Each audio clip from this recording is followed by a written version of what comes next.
지난 시간에 히스기야 왕의 사적을 이야기 드리면서 우리의 삶 속에 어려움이나 문제나 그리고 위급한 상황이 닥쳐올 때 우리는 어떻게 해야 될 것인가, 우리는 히스기야처럼 하나님 앞에 간절히 기도하는 사람이 되어야 하겠고, 좀 더 나아가서 그 기도가 능력이 있으려면 우리가 평소에 하나님의 뜻대로 잘 사는 그런 하나님의 사람들이 되자 하는 말씀을 지난 시간에 드렸습니다. 어제부터는 로마서가 시작되어지고 금요일 날에 가서 열왕기하가 다 끝나게 되어지는데, 히스기야 왕의 이러한 놀라운 기도의 응답의 축복이 주어지는 역사도 있었지만, 히스기야 왕의 그 뒷얘기가 또 있다는 사실을 우리 모두는 좀 잊지 않았으면 좋겠다 하는 생각 때문에 오늘 이 말씀을 준비하게 되어졌습니다. 히스기야 왕은 전쟁에서 승리하게 됩니다. 아수르 나라의 18만 5천 명을 하루아침에 죽이는 그런 하나님의 구원의 역사를 이루게 되어지기도 하고, 그가 병들어 죽게 되어졌지만은 기적적으로 고침을 받는 은혜의 역사가 있게 되기도 합니다.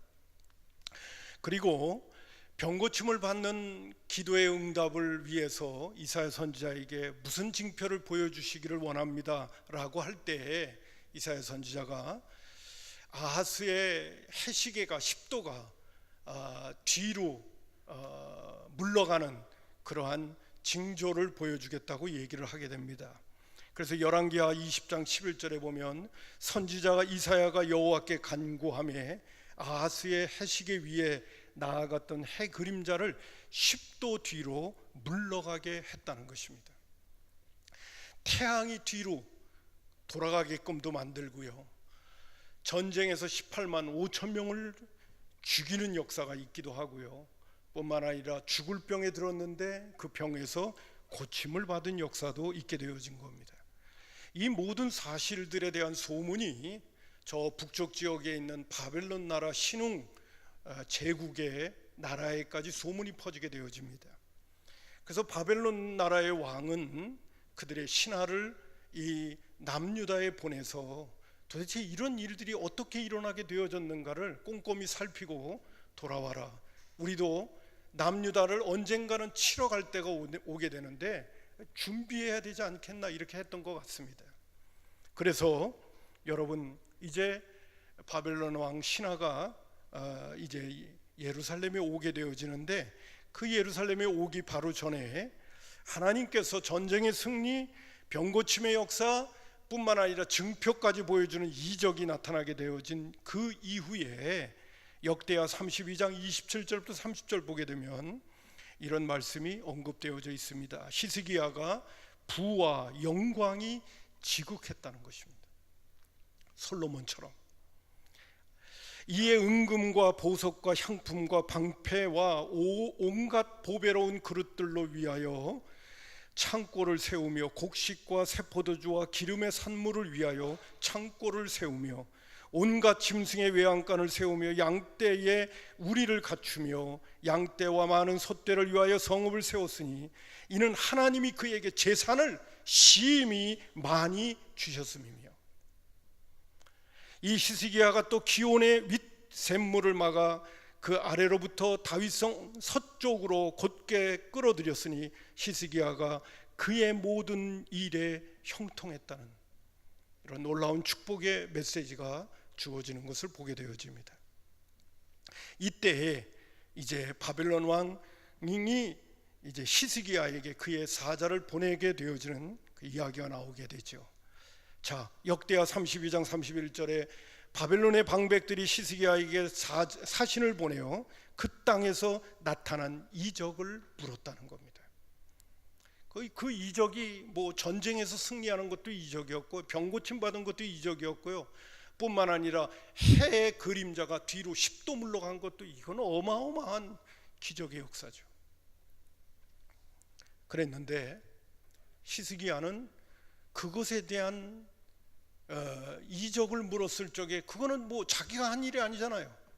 하나님이, 그렇게 전능한 하나님이 역사를 이루신 거잖아요. 그럼 하나님 이야기를 해야 되잖아요. 내가 믿던 하나님이 이렇게 나를 도와주셨다고 말해요. 그런 얘기는 하지 아니하고 자기 창고에 있는 금은 보화를 실컷 보여주는 겁니다.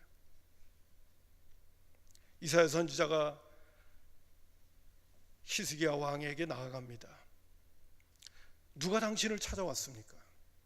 그리고 뭘 보여줬습니까? 저 먼 윗지방에서 바벨론의 나라의 신하가 찾아왔습니다. 뭘 물어보던가요? 그럴 적에 또 뭘 보여주셨습니까? 라고 할 때 내 곡간과 창고에 있는 이 모든 보물들을 그들에게 보여줬습니다. 그 말을 듣는 순간 이사야 선지자가 그에게 심판의 메시지를 전하게 되는 겁니다. 여러분, 거기 나오는 말씀 가운데 보니까 17절 18절을 한번 보시기 바랍니다. 여호와의 말씀이 날이 이르리니 왕국의 모든 것과 왕의 조상들이 오늘까지 쌓아두었던 것이 바벨론으로 옮김바되고 하나도 남지 아니할 것이요 또 왕의 몸에서 날 아들 중에서 사로잡혀 바벨론 왕궁의 황관이 되리라 하셨나이다. 나라가 망하게 되어지고 이 나라에 있는 모든 그러한 것들이 바벨론으로 다 가져가게 되어지고 왕도 붙잡혀 가가지고 그 나라의 황관, 내시가 된다는 이야기까지 해주게 되어지는 거죠. 아니, 왜 곳간에 있는 또 창고에 있는 보물들을 보여줬는데 어찌하여 이사야 선지자는 그 이야기를 듣는 순간 히스기야 왕을 왜 이렇게 심판하고 너희에게 나라가 망하는 역사가 일어나게 되어지고 재앙이 찾아오게 된다는 메시지를 전해주게 되어졌을까요?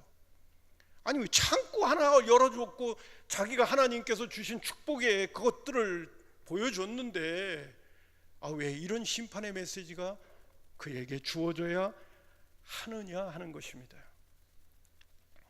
이 단초를 찾으려면요, 역대하 32장 24절부터 25절에 보면 이런 메시지가 주어집니다. 그때 히스기야가 병들어 죽게 되었으므로 여호와께 기도하며 여호와께서 그에게 대답하시고 또 이적을 보이셨으나 히스기야가 마음이 교만하여 그 받은 은혜를 보답하지 아니하므로 진노가 그와 유다와 예루살렘에 임하게 되어졌다는 거예요. 중요한 부분은 뭐냐 하면 하나님을 제껴놓고 히스기야가 교만해졌다는 사실입니다. 하나님을 내세우고 하나님의 은혜를 이야기해야 되는데 그 얘기를 하지 않고 자기를 자랑하게 되어졌다는 겁니다. 내가 이런 사람이라고. 바로 히스기야 왕의 교만이 심판을 불러오게 되어진 원인이 되어졌다는 것을 이야기하고 있습니다. 여러분, 그 교만이라고 하는 것을 생각하게 되면요, 교만은 성경에서 우리 하나님이 너무너무 싫어하는 겁니다. 잠언 15장 25절에 보면 여호와는 교만한 자의 집을 허신다고 그러셨습니다. 잠언 16장 5절에 보면 무릇 마음이 교만한 자를 여호와께서 미워하시나니 피차 손을 잡을지라도 벌을 면하지 못할 거라고 말해주고 있습니다. 잠언 16장 18절에는 교만은 패망의 선봉이라고 말해주고 있습니다. 그러면 여러분, 교만은 언제 생기는 것일까요? 어려움을 당하고 고난 가운데 있을 때 교만이 생깁니까? 교만은 그럴 때 생기지 않습니다. 어렵고 힘들 때에는 자기를 도리어 돌아볼 수 있는 기회가 되지만은 모든 것이 잘 된다고 생각할 때, 모든 것이 여유 있다고 생각할 때, 인간적으로 세상적으로 말할 때 성공했다고 할 때, 그때 우리의 마음속에 교만이 슉 찾아오게 되어지는 거죠. 히스기야 왕도 마찬가지입니다. 그의 삶 속에 하나님의 놀라운 축복이 주어지고 기도의 응답이 주어지게 될 때에 바로 히스기야 왕도 교만해졌다는 사실입니다. 하나님을 더 앞세우기보다는 자기가 나서기 시작했다는 거예요. 자기 위주의 사람이 되어버리고 말았다는 것입니다. 이것이 바로 이스라엘의 남유다의 멸망의 그 기초를 마련하는 원인이 되어지는 것을 볼 수 있습니다. 그렇게 훌륭했던 왕입니다. 그렇게 하나님 앞에 놀라운 기도의 응답까지도 하나님 앞에 당당하게 내밀고 병고침도 받고 나라도 건지고 해시계도 10도 뒤로 물러가게끔 만들 정도로 그렇게 하나님의 증표를 받을 정도의 인물이었던 사람이 누구냐? 그가 바로 히스기야 왕이었다는 것입니다. 그러나 그 뒤가 문제인 거죠. 하나님이 그것만입니까? 금은 보화, 부귀 영화도 그에게 막 쏟아부어줬어요. 근데 그것이 바로 한마디로 표현한다면 히스기야는 감당을 못한 것이죠. 그리고 교만해진 그의 모습을 보게 되어집니다. 또 하나의 문제가 있다고 한다면 열왕기하 18장 5절과 6절에 보면 히스기야 왕을 이렇게 이야기합니다. 히스기야가 이스라엘 하나님 여호와를 의지하였는데 그의 전후 유다 여러 왕 중에 그러한 자가 없었다고 그랬어요. 곧 그가 여호와께 연합하여, 히스기야 왕을 평가내릴 적에 그는 하나님과 연합했다고 그랬어요. 하나님과 마음을 같이 했다는 겁니다. 그럼 하나님이 히스기야 마음을 들어 마음에 같이 한 것이 아니죠. 히스기야가 하나님 마음에 딱 들은 거죠. 마음을 같이하여 그에게서 떠나지 아니하고 여호와께서 모세에게 명령하신 계명을 히스기야가 지켰다는 것입니다. 그러나 역대하 32장 31절에 보게 되면 그러나 바벨론 방백들이 히스기야에게 사신을 보내어 그 땅에서 나타난 이적을 물을 때에 하나님이 히스기야를 떠나시고 그의 심중에 있는 것을 다 알고자 하사 히스기야를 시험했다고 말해주고 있습니다. 내가 떠나 있을 적에 과연 이 히스기야는 어떤 존재인가, 어떤 사람인가를 하나님께서 정확하게 아시기 위해서 히스기야와 함께 하셨던 하나님이 바벨론의 방백이 와서 이적을 물을 때 하나님은 뒷걸음질 치셔서 도대체 히스기야가 어떻게 반응을 보이나 보자고 했던 것입니다. 합격 점수가 아니라 그에게서는 교만이 나오게 되어지는 것을 보게 되어집니다. 하나님과 연합했던 히스기야, 그러나 하나님이 그와 함께 있기에 불편한 교만의 사람으로 바뀌어지는 그 히스기야의 모습을 보게 될 때 우리가 교만은 언제 생기는가? 하나님께로부터 멀어지게 될 때, 하나님께로부터 계속해서 하나님이 함께 계시기에 불편한 삶을 살게 되어질 때 바로 사람은 교만해진다는 거예요. 언제 그렇게 될지 모르는 게 그게 인간입니다. 뿐만 아니라 하나님께 병들어 죽게 되어질 적에 하나님 나를 살려달라고, 내가 하나님 앞에 의와 정직을 행하며 하나님의 뜻대로 잘 살지 않았습니까? 내 생명을 연장시켜 달라고 할 때 하나님은 히스기야 왕에게 15년이라고 하는 기간에 생명을 연장시켜 줍니다. 미리 말씀을 드립니다만 이때에 므낫세가 태어나는 것입니다. 저는 이렇게 생각해 보고 싶습니다. 교만의 열매로 므낫세가 태어났다. 하나님은 15년의 세월을 연장시켜 주었는데 기도의 놀라운 축복을 받게 되어졌는데, 기도의 놀라운 축복을 받았던 그 기간에 이 남유다의 가장 악한 왕이 태어나게 되어지는 겁니다. 참 이럴 때 이 기도의 응답이라는 게 우리로 하여금 깊이 생각해 보게 만드는 그런 요인이 되는 것을 보게 되어집니다. 여러분, 오늘 지금 제가 20장 21절까지 읽었습니다마는 21절 보면 히스기야가 그의 조상들과 함께 자고 그의 아들 므낫세가 대신에 왕이 되니라 하고, 21장 1절에 보면 므낫세가 왕이 되어질 때 나이가 12세라 예루살렘에서 55년간을 다스리니라 라고 말해주고 있습니다. 왕이 되어질 때가 12살이 되니까요, 히스기야 왕이 생명의 연장을 받고 3년 후에 이 아들이 태어나는 겁니다. 그리고 재밌는 게 뭐냐면 이 아주 악한 왕이 태어나서 하나님을 얼마나 괴롭히는지도 모르고 우상에 막 나라를 전체의 우상 바다로 만들어 놓고 그리고 악한 짓을 그렇게 많이 하게 됩니다. 아버지는 그렇지 않았는데 말이야. 그 아버지의 교만의 씨앗으로 태어나는 이 므낫세의 모습을 보면서, 그리고 또 나라를 그렇게 악한 왕이고 하나님을 대적하는 왕이었다면 몇 년 왕권을 유지하다가 그만둬야 되잖아요. 근데 제가 볼 적에는 제일 오래 살면서 나라를 다스리면서 나라를 악하게 만들어간 왕이 55년을 했습니다. 55년. 가만히 보면 이런 악한 왕을 하나님은 내버려 두면서 하나님의 뜻대로 살지 못할 때 그 나라를 전부 초토화시키게 만들도록 하나님은 내버려 두시는 것 같아요. 여러분, 나라가 망할 때, 남유다가 망할 때 이런 메시지가 주어집니다. 열왕기하 24장 11절부터 4절까지 제가 또 한번 읽어드립니다.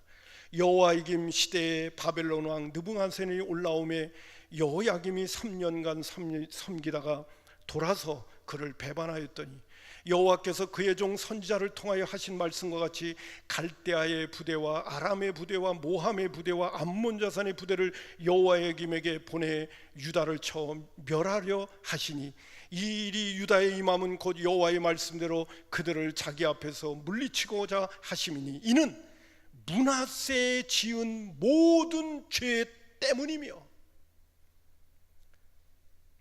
또 그가 무죄한 자의 피를 흘려 그의 피가 예루살렘에 가득하게 하였음이라. 여호와께서 사하시기를 즐겨하지 아니하시니라. 이렇게 나와요. 하나님은 은혜와 자비와 긍휼과 사랑이 풍성하신 분이기 때문에 나라가 망할 때쯤에도 하나님께서 그들에게 기회를 줍니다. 그때에 활동했던 선지자가 에레미야 선지자거든요. 근데도 하나님은 나라를 망하게 하시는 그 망함에 있어서만큼은 하나님께서 단호했던 거예요. 이유는 뭐냐? 므낫세의 죄 때문입니다.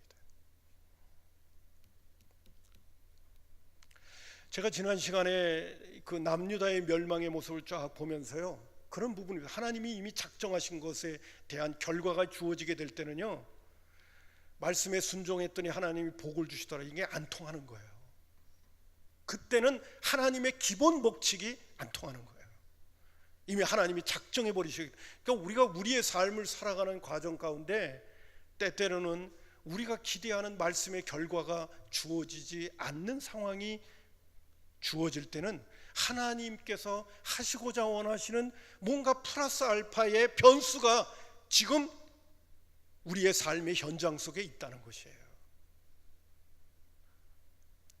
내가 땅에서 잘되고 장수하리라고 하는 복을 하나님이 주시기로 하는 게 기본적인 축복인데 그런 것들이 안 통하는 거예요. 하나님의 뜻대로 사는데도 왜 하나님께서 하시고자 원하시는 특별한 계획이 있으면 안 되는 거예요. 다음 시간에 한번 말씀을 드릴 수 있는 기회가 됐으면 좋을 것 같습니다. 그 부분을 한번 여러분과 깊이 좀 나눌 수 있었으면 좋을 것 같아요. 여러분, 히스기야 왕의 그 인생의 뒷얘기 속에서 그가 전쟁에서 승리하고 기도의 응답을 받고 기적을 체험하고 하나님의 능력을 체험하고 하나님께서 부귀영화를 어마어마하게 주셨을 때 하나님의 말씀에 순종해서 또 하나님과 연합하여 하나님의 뜻대로 살 때 하나님께서 베풀어 주신 그 어마어마한 축복, 그러나 그가 교만해지게 될 때 주어진 그 결과, 또 그 히스기야 왕이 그렇습니다. 하나님께서 앞으로 이 나라가 망할 것이고 너의 후손이 바벨론에 가서 환관이 될 것이다 라는 메시지까지 전해주면요, 히스기야 왕이 눈물을 흘리고 하나님 앞에 회개하면서 내가 잘못했다고, 하나님 나의 죄 때문에 내 후손들이 이렇게 어려움을 당해서야 되겠냐고, 하나님 내 대에 끝내주시고 내가 하나님 앞에 다시 바로 설 테니까 은총을 베풀어 달라고 그랬으면 참 좋았을 것 같은 생각이 들어요. 역대하에 보게 되면 하나님 앞에 회개하기는 합니다. 뉘우치기는 합니다. 그러나 여러분, 여기 나오는 하나님께서 심판의 메시지를 주게 될 때 히스기야 왕이 반응하는 모습을 한번 보시기 바랍니다. 19절에 보니까 이런 반응을 보여요. 히스기야가 이사야에게 이르되 당신이 전한 바 여호와의 말씀이 선하니이다 하고, 뭐 이런 거는 반항하지 않고 심판을 외치니까 무슨 소리냐 막 이럴 수도 있는데 그러지 않고 잘 받아들이긴 해요. 하고 또 이르되 만일 내가 사는 날에 태평과 진실이 있을진데, 내가 이 땅에서 살아있는 동안에 내 삶 속에 태평과 진실이 있다면 어찌 선하지 않겠냐, 이렇게 얘기를 하는 거예요. 후손이, 제가 극단적인 표현을 써 죄송합니다. 후손이 어떻게 되든 상관없다는 거예요. 나는 내 대에만 편하면 된다는 거예요. 이럴 수가 있어요? 히스기야 왕이 이 정도의 수준밖에 안 되는 사람으로 전락되어져 있는 모습을 봅니다. 내 때의 평안과 그리고 진실만 있으면 된다. 우리 교회 안에서도 다음 세대를 이야기하잖아요. 오늘 우리가 좀 힘들고 어려워도 우리의 자손과 또 자녀손들이 더 잘 되기를 바라는 게 이게 부모 마음이어야 되는 거 아닙니까? 나만 편안하면 돼요? 나만 잘 되면 돼요? 히스기야 왕은 그의 안목이 이 정도밖에 안 되는 거예요. 자, 그런 모습도 보게 되어집니다. 자, 이렇게 오늘 제가 여러분에게 히스기야 왕의 남은 사적에 대한 이야기를 드리면서 우리에게 주시는 교훈은 무엇일까요? 첫 번째는 우리가 기도 응답 후에 우리의 삶이 정말 중요하다는 것입니다. 또 우리의 삶 속에 모든 것이 잘 되고 내가 성공적인 인생을, 편안한 인생을 살고 있을 때가 우리는 더 정신을 차려야 된다는 거예요. 아무쪼록 우리 성산의 가족들 기도 응답도 잘 받으실 뿐만이 아니라 기도 응답을 받은 후에의 삶이 하나님 앞에 더 인정받고 하나님의 뜻대로 사는 그런 복된 지혜로운 삶을 펼쳐가시기를 주님의 이름으로 축복합니다. 뿐만 아니라 교만은 하나님과 연합하지 않을 때 주어지는 거예요. 교만을 하나님이 제일 싫어하시는 건데, 하나님은 교만한 자를 물리치시고 겸손한 자에게 은혜를 주신다고 했는데, 교만은요 내가 중심이 되는 겁니다.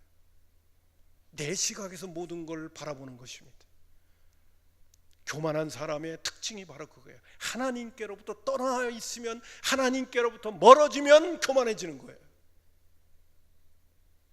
우리는 늘 말씀과 기도로 우리의 자신을 무장하면서 하나님을 가까이 해야 하기에 나의 나됨을 늘 돌아보면서 하나님 앞에 겸손하고, 그리고 하나님의 영광을 위하여 내가 살아가야 하는 이유와 목적을 늘 확인하면서 살아가게 되는 하나님의 사람이 된다는 것을 잊지 마시고요, 늘 하나님을 가까이 하기를 주님의 이름으로 축복합니다.